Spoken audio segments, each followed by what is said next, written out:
Jamal. Oh Jamal. Alhamdulillah. Alhamdulillahirrabbilalamin. Kembali lagi di Islami Twinda. Jamaah Islami Twinda yang dirahmati Allah. Masih membahas tentang tema menghidupkan hati yang mati. Alhamdulillah. Nah sekarang kita minta Ustadz Maulana untuk maju ke depan. Tepuk tangan buat Ustadz Maulana. Masya Allah.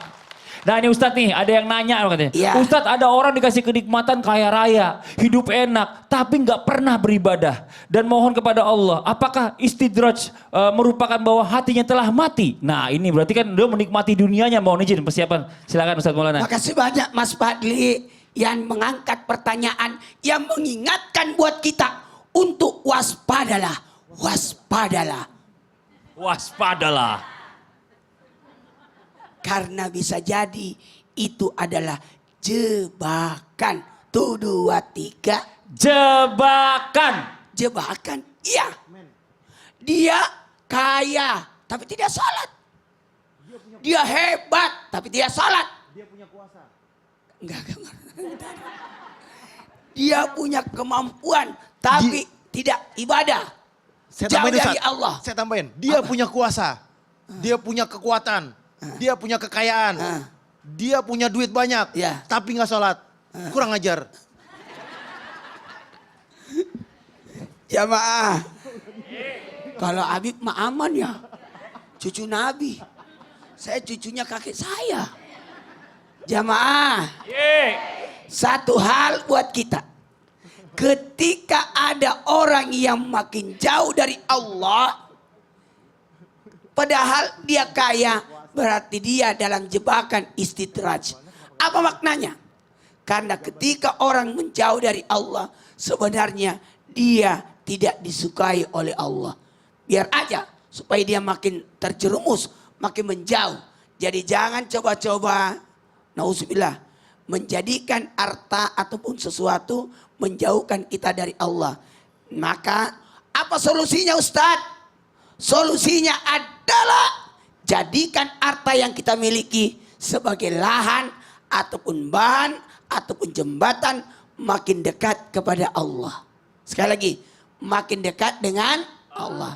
Makanya kalau ada harta disakatin. Kalau ada harta disedekahin. Kalau ada harta diinfakkan. Kalau ada kemampuan ya dibagi.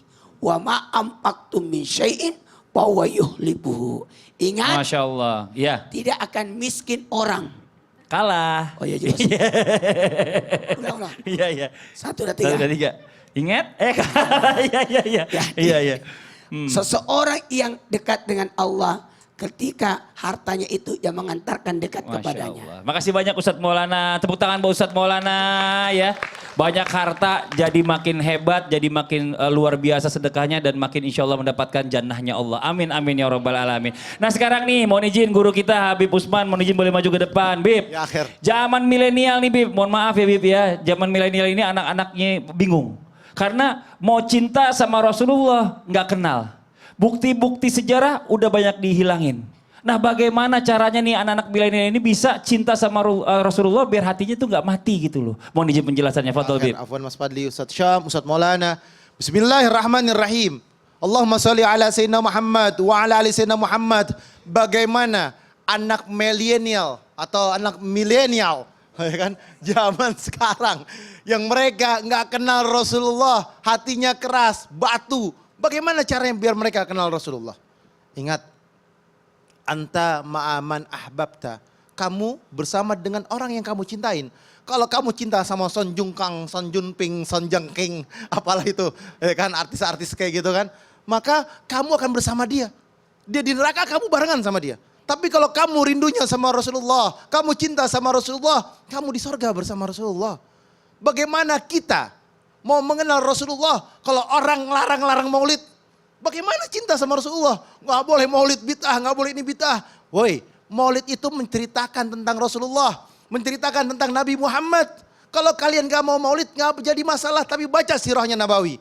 Baca sirahnya Nabi Muhammad SAW sehingga kita punya kedekatan hati kita dengan Rasulullah, cinta kepada Rasulullah. Yang dimana tadi Ustadz Syah mengatakan bahwasanya saya membaca Al-Quran, Al-Quran ada bonus-bonusnya. Karena apa? Karena saya terbiasa ketika habis sholat, imamnya membacakan suara yang kencang, amana rasulu bima unzila ilahi min rabbi wal mu'minun lillahi ma fis sama, semua dibaca dengan kencang. Akhirnya apa? Akhirnya saya hafal Al-Quran karena mengikuti daripada imam. Jangan habis sholat nggak ada bacaan habis sholat, bid'ah, pulang, ya kan? Baca masing-masing, doa masing-masing. Akhirnya yang lain karena nggak terbiasa sholat berjamaah, nggak tahu, nggak paham. Ayo, jangan kalian kasar membid'ah-bid'ahkan. Boleh jadi nanti di pengadilan Allah dia yang betul, kalian salah. Karena Allah bi'ahkamil hakimin, hakim yang paling adil. Apakah kita melihat bahwasanya nggak boleh maulid, nggak boleh ini, nggak boleh dekat dengan Rasulullah? Bagaimana kita mendapatkan cintanya Allah? Woi, Allah yang bilang di Al-Quran bahwasanya Allah berfirman, Qul in kuntum tuhibbunallaha fattabi'uni yuhibbukumullah. Katakanlah ya Muhammad, kalau mau mendapatkan cintanya Allah, kasih sayangnya Allah, maka ikutilah Rasulullah. Cintailah Rasulullah, barulah mendapatkan cintanya Allah. Berarti maulid boleh gak? Boleh. Nabi Isa dimuliakan, diabadikan dalam Al-Quran. Nabi Musa lahirnya diabadikan juga dalam Al-Quran. Kira-kira Rasulullah juga ada gak ayatnya? Mana dalilnya, mana dalilnya? Ada gak dalilnya? Apaan dalilnya? Bu, penonton di rumah, ada gak dalilnya? Allah Subhanahu wa taala berfirman dalam Al-Qur'an, "Qul bi fadlillahi wa birahmati fabidzalika falyafrahu." Katakanlah, siapa yang disuruh ngomong? Rasulullah kepada umatnya. Bahwasanya karunia yang besar yang Allah berikan, rahmatnya Allah turun, lahirnya baginda Nabi Muhammad SAW. Falyafrahu, senanglah, gembiralah, bacakanlah ceritanya, bacakanlah tentang kehidupannya, suka dan dukanya Rasulullah, menanamkan sebuah kecintaan kepada umatnya. Rasulullah ketika mau meninggal aja umati. Rasulullah Shallallahu Alaihi Wasallam ketika diminta pertanyaan sama Allah, aku kabulkan 3 permohonanmu, maka mintalah kepadaku. Apa yang diminta oleh Nabi Muhammad? Nabi Muhammad meminta Allah maghfirli ummati, ampunilah umatku. Itu Nabi Muhammad, itu Rasulullah begitu cinta kepada umatnya. Tanamkan kecintaan itu, bukan hanya searching Google yang enggak, searching ini itu yang enggak, nonton YouTube ini itu yang enggak, main Instagram ini itu yang enggak, tetapi gunakanlah semuanya itu melihat daripada kebaikan dan keberkahan, melihat daripada apa? Kebaikan tentang ceritanya Nabi Muhammad. Kalau mau searching cerita Nabi Muhammad. Kalau mau searching cerita tentang kehidupan Nabi Muhammad, lihat kebaikan Nabi Muhammad, mukjizatnya Nabi Muhammad, kehidupannya Nabi Muhammad, apa yang dimiliki Nabi Muhammad, bagaimana bentuk rumahnya Nabi Muhammad, bagaimana tidurnya Nabi Muhammad, bagaimana cara kehidupannya Nabi Muhammad dalam kehidupannya, dan bagaimana cara Nabi Muhammad menyayangi umatnya, sahabatnya, dan semua yang ada di kelilingnya. Itu Nabi Muhammad SAW. Ada sebuah cerita yang luar biasa dahsyat. Ketika Abu Hurairah, yang kita dengar, kita pahami, kita tahu bahwasanya Abu Hurairah itu adalah ahlu sufah. Abu Hurairah ini datang kepada Sayyidina Abu Bakar. Ya Abu Bakar, aku belum makan seharian. Aku minta makanan kepadamu. Bosnya Abu Bakar cuma tersenyum, ngobrol sebentar, tinggalin. Datangin lagi ke Sayyidina Umar. Ya Sayyidina Umar, aku belum makan, ini Abu Hurairah belum makan seharian. Sayyidina Umar cuma tersenyum, langsung salat sunnah. Maka Abu Hurairah ini berada di belakang, kalau kita ke Raudhah, itu ada namanya Abu Sufah, tempat orang-orang tinggal di sana. Nah, Abu Hurairah itu tinggal di situ. Gak lama kemudian Rasulullah datang. Ketika Rasulullah datang, maka Abu Hurairah bilang, ya Rasulullah, aku belum makan seharian, perutku lapar. Maka Rasulullah tersenyum, tabasyama, dengan senangnya melihat Abu Hurairah. Dipeganglah Abu Hurairah sama Rasulullah. Ayo ikut ke rumah. Ketika ikut ke rumah, maka Rasulullah suruh tunggu di depan. Rasulullah masuk, tanya sama istrinya, ya Aisyah, ada makanan apa hari ini? Kata Aisyah, nggak ada makanan, tapi ada yang ngasih kita 1 gelas susu. 1 gelas susu. Maka diambil susu tersebut, maka keluarlah ditemuin Abu Hurairah. Abu Hurairah pas lihat susu, senangnya luar biasa. Bahagia, Masya Allah. Ini Nabi Muhammad, di rumahnya gak punya apa-apa, cuma segelas susu. Dan Rasulullah pun belum makan, Rasulullah kelaparan juga. Dan Rasulullah bilang sama Abu Hurairah, berapa orang yang belum makan? Abu Sufah semuanya belum makan, 80 orang, 1 gelas. Kira-kira kebagian gak? Mau lanjut atau nanti nih? Lanjut nanti. Lanjut. Maka 1 gelas susu tersebut, maka Rasulullah Shallallahu Alaihi Wasallam bilang sama Abu Hurairah, ya Abu Hurairah, panggil semua ahlu sufah, panggil semua ahlu sufah semua panggil semua di sini. Suruh kemari 80 orang. Kata Abu Hurairah, kalau aku panggil semua, seteguk paling aku dapat. Belum tentu aku kebagian juga. Maka pas kumpul 80 orang ahlu sufah tersebut, Maka 10 orang kata Rasulullah masuk ke dalam. Dituangkan sama Rasulullah, diminumkan ke mulutnya. 1, 2, 3, 4 sampai 10. Suruh masuk lagi 10 orang kata Rasulullah. Maka Abu Hurairah pun melihat daripada gelasnya. Habis gak? Karena dia betul-betul lapar. Sangat lapar. Maka diminumkan lagi. Kata Rasulullah masukkan semuanya. Masuk semua diminumin lagi sama Rasulullah. Maka Rasulullah SAW dilihat gelas tersebut. Ya Abu Hurairah, giliran kamu minum. Enggak ya Rasulullah, kamu minum duluan. Karena Abu Hurairah juga nggak tahu gelas ini masih ada atau enggak. Zaman dulu kan gelasnya bukan gelas kaca yang kelihatan. Ya kan? Maka Abu Hurairah bilang, ya Rasulullah, kamu minum, aku baru minum. Isyrab ya Abu Hurairah, kata Rasulullah. Isyrab ya Abu Hurairah. Isyrab ya Abu Hurairah. Akhirnya Abu Hurairah dengan senang gembira, diminumlah sama Abu Hurairah 1 teguk, 2 teguk, 3 teguk. Karena sunnah Rasulullah minum 3 teguk dan duduk, bukan berdiri. Maka setelah itu baru Rasulullah minum. Subhanallah, tangannya Rasulullah mengandung keberkahan. Yang 1 gelas bisa diminum oleh 80 orang daripada ahlu supah. Dan ini adalah ridhonya Allah, keberkahannya Allah. Masya Maka Allah. kenali Rasulullah, dekati Rasulullah Masya sehingga kita Allah. dapat berkah dari Rasulullah. Amin amin ya Dan rabbal rahmatnya alamin. Allah, syafaatnya Nabi Muhammad. Beruntung kita ya Bib ya. Makasih banyak Bib. Jazakallah Maulid khair. Maulid dong, alhamdulillah. Wajib. Masya Allah, makasih banyak. Tepuk tangan sekali lagi buat guru kita. Nah sekarang kita lanjut buat jamaah Islami yang ada di rumah. Waktu kita memberikan kesempatan untuk jamaah bertanya nih. Kalau gitu kita kembali ke segmen Tanya Dong Ustadz. Kami semua Tanya Dong Ustadz. Oke, yang mau bertanya boleh silakan angkat tangannya yo. Mana? Oh dari sini dulu boleh. Ibu mohon izin maju ke depan. Iya. Wah, sip. Silakan Ibu. Assalamualaikum warahmatullahi wabarakatuh. Waalaikumsalam warahmatullahi wabarakatuh. Perkenalkan nama saya Eti Hernawati dari Majelis Taklim Al-Hidayah Ciputat, Tangerang Selatan. Masya Allah dari Tangsel, tepuk tangan. Ini tetangga nih, Tangsel nih. Ya silakan Ibu pertanyaannya. Assalamualaikum Pak Ustadz. Waalaikumsalam Saya mau warahmatullahi nanya, wabarakatuh. kenapa orang gampang sekali dendam? Apakah orang yang gampang dendam itu merupakan salah satu penyebab hatinya mati? Oke, orang yang Ya. dendam ini penyebab salah satu hatinya mati. Apakah Iya. seperti itu? Itu aja Iya, Ibu. Betul. Iya, terima kasih, Bu. Assalamualaikum warahmatullahi wabarakatuh. Waalaikumsalam warahmatullahi wabarakatuh. Tepuk tangan sekali lagi. Boleh duduk Ibu. Ustaznya mohon izin boleh dijawab Ustaznya. Baik, tapi guru-guruku, jamaah di studio, jamaah di rumah, kita buka dulu surah Ali Imran ayat 159. A'udzu billahi minasy syaithanir rajim. Bismillahirrahmanirrahim. فبما رحمة من الله لنت لهم ولو كنت فظا غليظ القلب لانفضوا من حولك فاعف عنهم واستغفر لهم وشاورهم في الأمر فإذا عزمت فتوكل على الله إن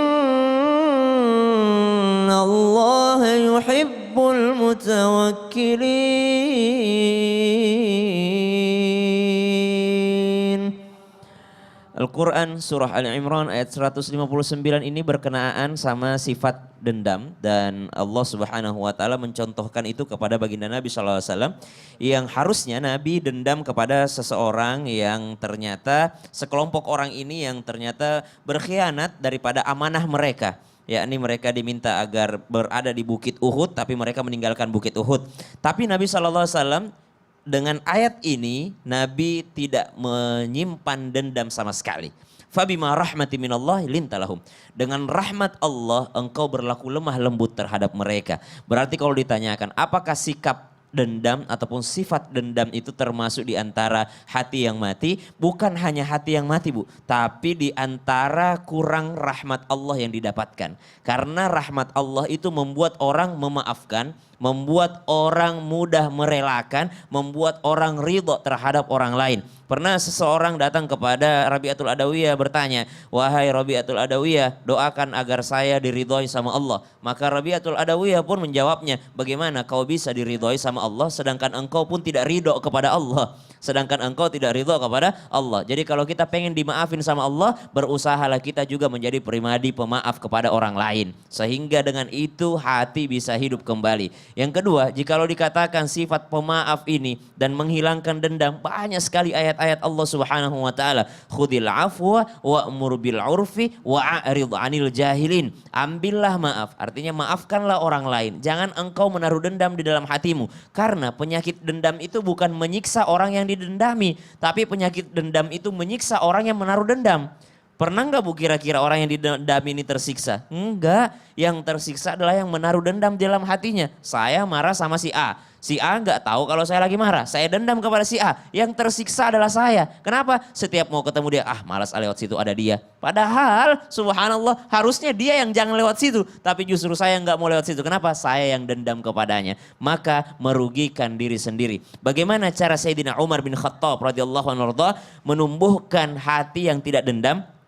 Sayyidina Umar bin Khattab ketika marah kepada seseorang, maka dibisikin oleh asistennya di sampingnya dengan mengatakan, ya Amirul Mukminin, ada ayat Allah mengatakan, khudil afwa wa'mur bil urfi wa'rid 'anil jahilin. Sembari Sayyidina Umar berdiri daripada kursinya dan marah kepada orang tersebut, sembari Sayyidina Umar mengulang-ulang ayat tadi, ambillah maaf, ambillah maaf, ambillah maaf, maafkanlah, maafkanlah. Tapi dalam keadaan marah, tapi diulang-ulang ayatnya, maafkanlah, maafkanlah, maafkanlah. Dengan seperti itu setibanya kepada orang tersebut langsung redam amarahnya. Kenapa? Karena subhanallah beliau marah tapi mengulang-ulang ayat tentang memaafkan sehingga Allah ubah hatinya menjadi sifat dendam yang tadi marah menjadi sifat pemaaf. Masya Allah. Terima kasih banyak Sama-sama, Ustaz Mas Fadli. Syam. Ibu seperti itu jawabannya ya. Tepuk tangan dong sekali lagi buat guru kita Ustaz Syam yang sudah menjawab. Nah sekarang saya mau kasih kesempatan satu lagi jamaah yang mau bertanya boleh silakan angkat tangannya. Ayo mana?